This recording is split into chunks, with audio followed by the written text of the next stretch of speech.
Gutter के gas से देश को चाय बनाकर सिखाने वाले प्रधानमंत्री आखिरकार अपनी गलती स्वीकार कर रहे हैं। ये अमूमन होता नहीं है दोस्तों, लेकिन अगर ये हो रहा है तो ये अपने आप में बहुत बड़ी बात है, क्योंकि अब जो बात मैं आपको बताने जा रही हूं उसे सुनकर आप चिंतित हो सकते हैं, आपको डर लग सकता है, क्योंकि मोदी जी ने देश को क्राइसिस लाइक सिचुएशन में, मतलब हाहाकार जब देश में मचा हुआ है, ऐसे हालात में एक ऐसी बात बोली है जिसको सुनकर आपकी रूह कांप सकती है। क्योंकि दोस्तों, प्रधानमंत्री मोदी ने अपनी बात से न केवल पहली बार स्वीकारा है कि देश में हालात खराब हैं, बल्कि उन्होंने ये भी बताया है देश को आगे करना क्या चाहिए। दोस्तों, आप जानते हैं सिलेंडर को लेकर देश में इस वक्त संकट है।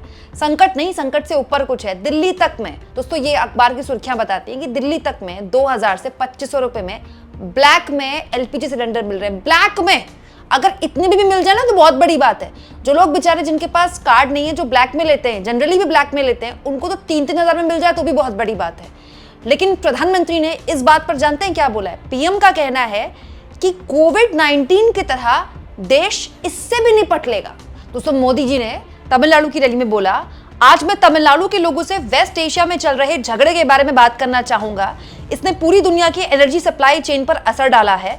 हम इंडिया फर्स्ट की सोच में यकीन करते हैं। घबराने या अफवाहों पर ध्यान देने की जरूरत नहीं है। किसी भी हाल में हमने देखा है कि हमारी सरकार हमेशा भारत के हितों को ऊपर रखती है। आगे मोदी जी कहते हैं, कोविड महामारी के दौरान 140 करोड़ भारतीयों ने दुनिया को दिखाया कि हमारा देश कितना मैच्योर है। मुझे भरोसा है कि एक देश के तौर पर हम हर हालात से कामयाबी से निपट लेंगे। मोदी जी दोस्तों जब कोविड-19 का जिक्र करते हैं ना, तो मेरे दिमाग में वो गहरी और बहुत ही दर्दनाक यादें कौंधती हैं। मैं आपको अपना एक पूरा उदाहरण बताती हूँ। उस वक्त मैं एक चैनल की एंकर थी और मोस्टली चैनल में जितने एंकर्स थे, या तो उनके परिवार में कोई कोविड पॉजिटिव हो गया था या वो खुद कोविड पॉजिटिव हो गए थे। पूरी दुनिया वर्क फ्रॉम होम कर रही थी और भगवान की बड़ी कृपा रही कि मुझे कोविड ही नहीं हुआ, सेकेंड वेव में भी। तो सुबह 6 बजे से लेके दोपहर के 4 बजे तक, कई बार क्या हफ्ते के 7 दिन, क्योंकि छुट्टी मिलना पॉसिबल ही नहीं था, और कई बार शाम को 4 बजे से लेकर रात को 12 बजे तक मैंने महीनों 12-12 घंटे की शिफ्ट्स करी हैं। और उन 12-12 घंटे की शिफ्ट में जानते हैं कैसी खबरें आती थी?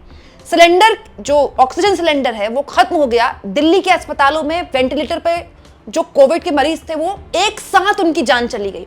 सड़कों पर सिलेंडर के लिए लोग त्राहिमाम कर रहे हैं, रिक्शा में अपने मरीजों को लेकर घूम रहे हैं, काला बाजारी चल रही है ऑक्सीजन सिलेंडर्स की।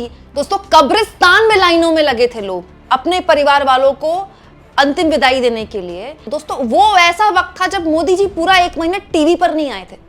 टीवी पर नहीं आए थे, जो मोदी जी हर दिन कहीं ना कहीं भाषण देते हैं, कोई बयान देते हैं। वो ऐसा वक्त था दोस्तों जब 300-400 किलोमीटर लोग पैदल चले हैं, क्योंकि सड़कें बंद हो गई, ट्रेन, अचानक से लॉकडाउन लग गया। दोस्तों, जब कोविड महामारी का मोदी जिक्र कर रहे हैं तो मतलब मोदी कम से कम स्वीकार करें कि ये उस तरह की कोई दिक्कत हो सकती है, या वो एक क्राइसिस सिचुएशन थी, एक क्राइसिस सिचुएशन है। तो चलिए दोस्तों, मोदी जी ने कम से कम इशारों में ही सही मानी बात, लेकिन जो उदाहरण दिया वो बहुत डरावना है दोस्तों। कोविड महामारी में तो सरकार का कोई मतलब कुछ रोल ही नहीं था। जहां तक बात है वैक्सीन की, वैक्सीन में कैसी कैसी रिपोर्ट्स आ चुकी है और सुप्रीम कोर्ट वैक्सीन को लेकर क्या बोल चुका है, 24 घंटे पहले ही रिपोर्ट आई है। आप चाहें तो अपने गूगल में पढ़ लीजिएगा।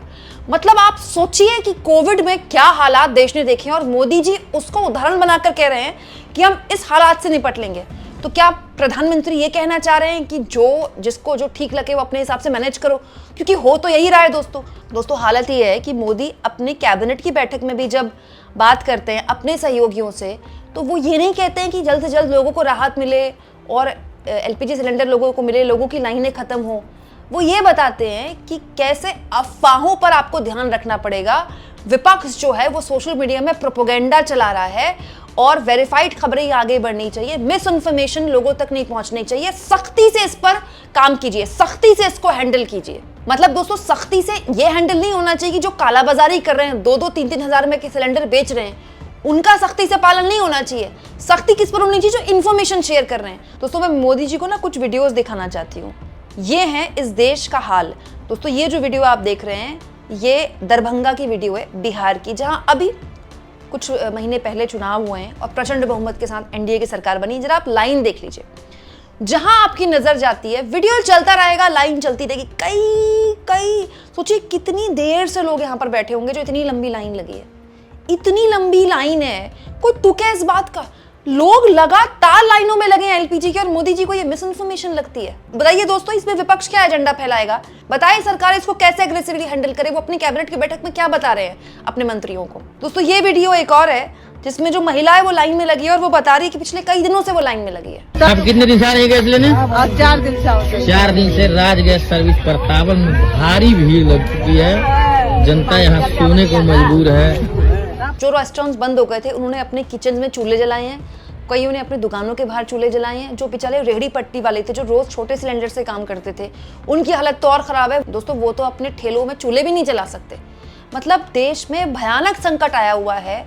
और दोस्तों पीएम क्या कर रहे हैं? कोविड से या तो इसकी तुलना करें, तुलना भी कहाँ करें, रैली में कर रहे हैं। संसद में आकर पीएम ये बात नहीं बोल सकते हैं क्या पीएम संसद में ये बात नहीं बोल सकते हैं कि चलिए देश को एकजुट होना चाहिए, देश इस संकट में एकजुट है क्योंकि पूरी दुनिया में ये संकट है। बात तो ठीक है, पूरी दुनिया में ये संकट है, लेकिन दोस्तों पीएम जब इस संकट की बात ही कर रहे हैं तो इस संकट से ठीक 2 दिन पहले तो मोदी जी इजराइल में थे ना। तो मोदी तो इजराइल में गए थे, तो मोदी को पता था कि मिडिल ईस्ट में संकट पैदा होने वाला है। सबको पता था कि अमेरिका और इजराइल कभी भी ईरान पर हमला कर सकता है, ये बात तो सबको पता थी ना। और ईरान पर हमला होगा तो किसी भी तरह के हालात बन सकते हैं, इसके लिए भी सब मतलब पिछले 1 महीने से इस पर चर्चा हो रही थी। तो प्रधानमंत्री मोदी इजराइल क्यों गए? भाई पीएम के पास कोई तो जानकारी होगी, अब मोदी जी ऐसे ही चले गए इजराइल। तो मोदी जब इजराइल गए तो वो कैसे कह सकते हैं कि पूरी दुनिया में संकट है, हम तो इसके भुक्तभोगी हैं? क्योंकि पीएम तो उस युद्ध से ठीक 2 दिन पहले उस देश में थे जिस देश ने युद्ध छेड़ा है। आप सोचिए दोस्तों, अगर इजराइल और अमेरिका युद्ध ना छेड़ता तो ये संकट ना आता। ईरान ने तो हमला किया नहीं था इजराइल में ना दोस्तों, ईरान ने हमला किया था अमेरिका में। तो मोदी एक तरह से उस वॉर से पहले इजराइल गए हुए थे, उस देश में जिस देश ने युद्ध छेड़ा, जिसकी वजह से पूरी दुनिया में संकट है। और दोस्तों हमारे देश में 125 करोड़ की आबादी है।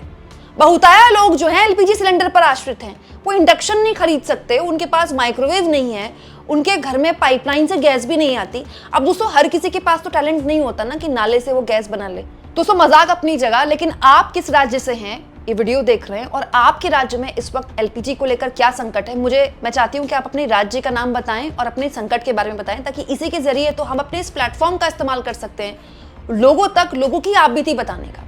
कमेंट बॉक्स में लिखकर बताइएगा दोस्तों, और जितना हो सके चैनल को शेयर भी करें और सब्सक्राइब भी।